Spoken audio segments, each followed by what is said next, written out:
Dumating na nga ang ina nitong si Belly. Dito ay malungkot na malungkot siya matapos niya matuklasan ang nangyari sa kanyang anak.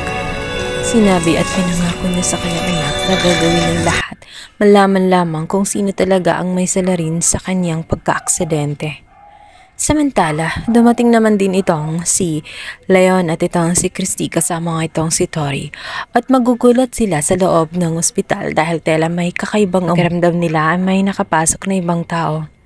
Nagtanong si Leon kung sa kanya ba ang naturang pabango na umaalingasaw sa loob ng room nitong si Belly, subalit hindi.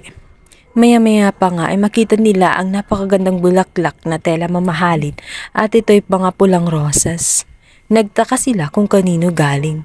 Samantalang ito namang si Kausa ay magsisinungaling at sasabihin na sa kanya galing ang naturang mga bulaklak.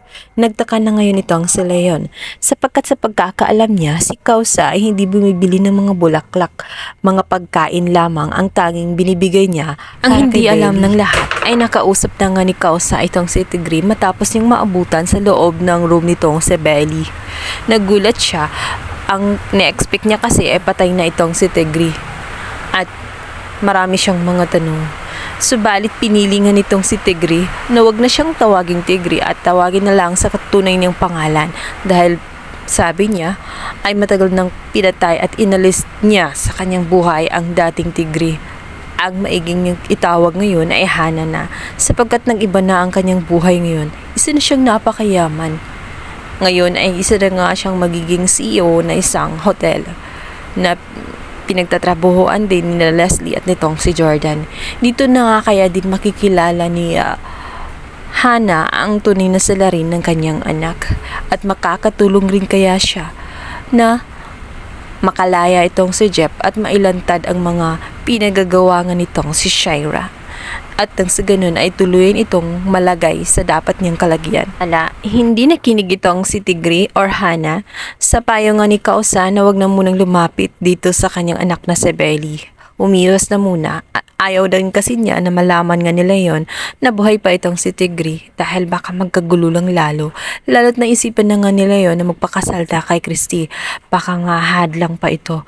Subalit nakatsyempo naman itong si Leon at naabutan niya itong si Hana. Napapasok na sana sa room nitong si Belly. Nagulat nga itong si Hana. Subalit wala na siyang magagawa sapagkat nilapitan na nga siya ni Leon. Gulat si Leon.